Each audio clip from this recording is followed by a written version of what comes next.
મહિને 70 રૂપિયાની નોકરી કરતો એક કાઠિયાવાડી ગરીબ ઘરનો છોકરડો, ગામના ગરીબ પૂજારીનો દીકરો, રામ રોટી ખાઈને મંદિરના ઓટલે સૂઈ રહેવાનું, કડકડતી ટાઈડમાં સવારે 3:30 ટાઢા પાણીએ ફરજિયાત નાવાનું, દર 1 તારીખે આખો પગાર માવતરને મોકલી દેવાનો, પૂજા પાઠ અને દાન દક્ષિણામાં જે પાય પૈસો મળે એમાંથી દિવસો ટૂંકા કરવાના, 14 વર્ષની ઉંમરે ના છૂટકે આવું આકરું જીવન.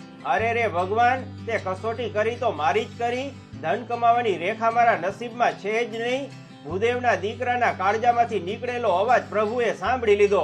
નરેન્દ્ર રાવલ નામનો આ છોકરો અત્યારે 4500 કરોડ રૂપિયાનો માલિક છે. ઘરના 2 હેલિકોપ્ટર છે. કેનિયાની સરકાર આ કાઠિયાવાડીને પૂછીને પાણી પીએ છે અને નરેન્દ્ર મોદી એના ઘરના મહેમાન બનવામાં ગૌરવ અનુભવે છે. હળવદ પાસે માથક નામનું પંખીના માળા જેવડું ગામ. બ્રાહ્મણ પિતા ચુનીલાલભાઈનો સૌથી મોટો દીકરો નરેન્દ્ર. બાપા ખેતી કરે અને પાડા પકડ વેચવાની નાની દુકાન ચલાવે, પણ કેમેય કરીને 2 છેડા ભેગા ન થાય. છતાં પેટે પાટા બાંધીને નરેન્દ્રને ભણાવે. ઘરમાં હાંડલા ખખડતા એટલે નરેન્દ્રનું ધ્યાન ભણવામાં લાગતું નહીં. નિશાળમાંથી રોજ નરેન્દ્રની રાવ ફરિયાદ આવે. નરેન્દ્રને એમ કે નાનું મોટું કામ કરીને કુટુંબને ટેકો કરું. ના પાડવા છતાં નરેન્દ્ર દિવાળીમાં ફટાકડાનો પથારો લગાવે.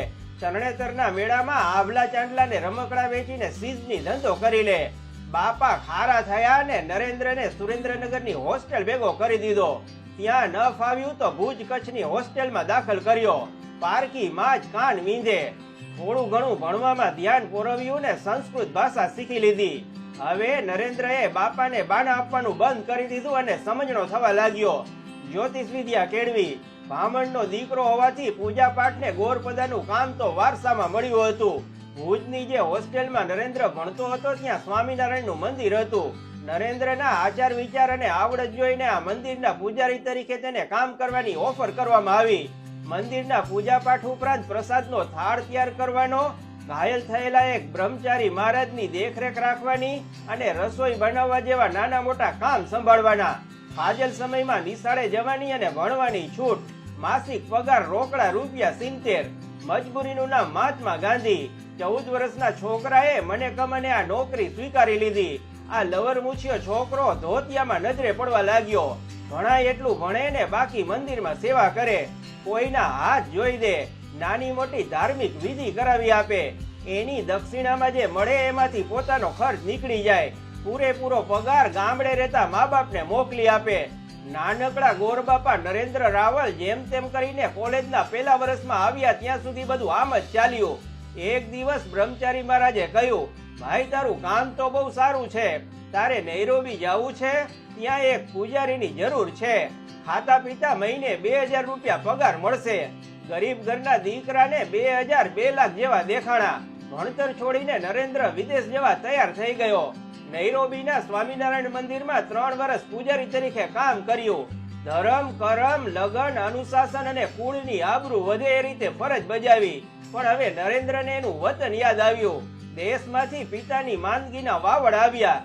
બાપજી, રાજી ખુશીથી રજા આપો તો મહિનો 15 દી ગામડે જઈ આવું. ભાઈ તારે જાવું હોય તો જા, તારી જગ્યા ભરાઈ જાય તો નોકરીની બાંહેધરી અમે નહીં આપી શકીએ. નરેન્દ્ર ભારતનું પ્લેન પકડીને માદરે વતન આવી પહોંચ્યો. જાજા ટાઈમે દીકરાને જોઈને માં રાજી થઈ, પણ બાપા થોડા નારાજ થયા.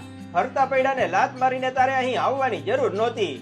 મહિનો ન થયો ત્યાં આફ્રિકાથી ટપાલ આવી. હવે તમે ધક્કો ખાશો નહીં, તમારી જગ્યા ભરાઈ ગઈ છે. નરેન્દ્રને માથે તો જાણે વીજળી પડી. ગુજરાતમાં સેટલ થવા એ ફાંફા મારવા લાગ્યો. મોરબીની ઘડિયાળની ફેક્ટરી અજંતામાં કામે લાગ્યો, પણ ટૂંકા પગારમાં કઈ દાડો વળ્યો નહીં. ગમે તેમ કરીને ટિકિટ વાળાનો વેચ કર્યો. ભગવાન પરશુરામને પગે લાગીને પાછો આફ્રિકા જવા હાલી નીકળ્યો. આફ્રિકામાં માસીને ઘરે રોકાણો.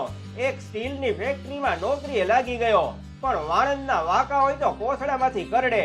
એ ફેક્ટરી બંધ થઈ ગઈ. પણ નાસીપાસ થાય નરેન્દ્ર નહીં. પછી ભલે ને નરેન્દ્ર રાવલ હોય કે નરેન્દ્ર મોદી હોય, એણે હિંમત કરીને કેલ્ક્યુલેટેડ રિસ્ક લીધું. હાર્ડવેરની નાની દુકાન ચાલુ કરી.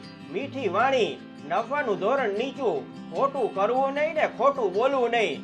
જમીન આસમાન એક થઈ જાય તો છેતરપિંડી કરવી નહીં એવો નિયમ રાખ્યો. ટૂંકમાં પૂજારી તરીકેના લક્ષણ જાળવી રાખ્યા. એટલે દુકાન હાલવા લાગી. મા બાપના આગ્રહને વશ થઈને અહીંની એક કાશ્મીરી બ્રાહ્મણ કન્યા સાથે નરેન્દ્રએ લગ્ન કરી લીધા. આ કન્યા પણ બ્યુટી વિથ બ્રેન્ડના ગુણો ધરાવતી હતી. એણે નરેન્દ્ર સાથે ખભેથી ખભો મિલાવીને સાથ આપ્યો. વેરા વળીને ભૂદેવના ગ્રહો બદલાયા. જોત જોતામાં નરેન્દ્રભાઈ કેનિયાના સૌથી મોટા હાર્ડવેરના વેપારી બની ગયા. નાણાંનું ભંડોળ ઊભું થતા તેમણે સ્ટીલ રોલિંગ કરતી દેવકી સ્ટીલ મિલની સ્થાપના કરી. પ્રોડક્શનથી લઈને માલના પેકેજિંગ સુધીનું કામ નરેન્દ્રભાઈ જાતે જ કરતા. પત્ની નીતાબેનને ખટારો હાંકતા આવડતું હતું. નરેન્દ્રભાઈ ખટારો ભરી આપે એટલે નીતાબેન જાતે ખટારો હાંકીને માલની ડિલિવરી કરી આવે. ભાગ્યશાળી હોય એને જ આવી પત્ની મળે. પૈસો તેમજ પ્રગતિની તક દેખાતા નરેન્દ્રભાઈ ચાઇના જઈને ફેક્ટરીની અદ્યતન મશીનરી ઉપાડી લાવ્યા. એ પછી તેમણે પાછું વળીને જોયું નથી. આજે દેવકી ગ્રુપ ઓફ કંપનીઝ આફ્રિકાની જબરજસ્ત ઔદ્યોગિક ફર્મ બની ચૂકી છે. કિંમતનો આંકડો માંડો તો 5,000 કરોડ થાય. જિંદગીમાં જેને સાયકલના વાંધા હતા એ ભૂદેવના આંગણે આજે બે હેલિકોપ્ટર ઊભા છે. આફ્રિકામાં રૂફિંગ ફેક્ટરીઓ, સિમેન્ટ પ્લાન્ટ વગેરે 16 જેટલી ફેક્ટરીઓ નરેન્દ્રભાઈના નામે બોલે છે.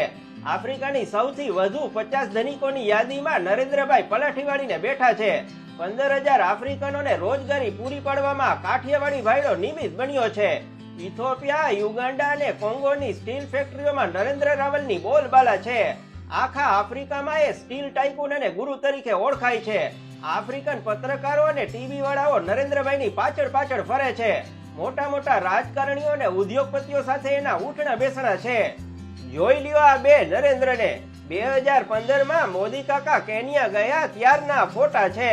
ભારત અને કેનિયાના વેપારી સંબંધોમાં ગૂંચ પડી હતી એ નરેન્દ્ર રાવલની દરમિયાનગીરીથી ઉકેલી લેવામાં આવી હતી.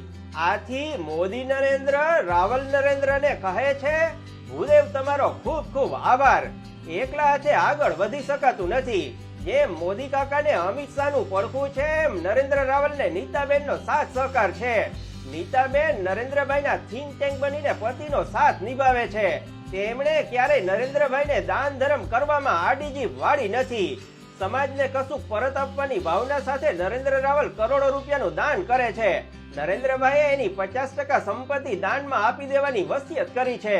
તેમણે આફ્રિકામાં સંખ્યાબંધ અનાથ આશ્રમો શરૂ કર્યા છે. તેમના પરિવાર તરફથી રોજ રૂપિયા 10 લાખનું દાન કરવામાં આવે છે. છેલ્લા 20 વર્ષથી તેઓ 3,000 કરતા વધુ બાળકોને દરરોજ મફત ભોજન આપે છે. 350 વિદ્યાર્થીઓને બાળ મંદિરથી યુનિવર્સિટીના શિક્ષણ માટે સ્પોન્સર કરે છે. લોકોને પ્રેરણા મળે એ માટે નરેન્દ્ર રાવલે પોતાની આત્મકથાનું દળદાર પુસ્તક લખ્યું છે. પુસ્તક છપાતાની સાથે જ ચપોચપ વેચાઈ ગયું છે. નરેન્દ્રભાઈની આ ચોપડી બેસ્ટ સેલર બુક સાબિત થઈ છે. એમાંથી પણ માથકનો માથાકટો ભૂદેવ ખૂબ પૈસા કમાણો છે, પણ એ બધા પૈસા દાનમાં આપી દીધા છે. ગુજરાતીમાં પણ આ બુકનો અનુવાદ થયો છે.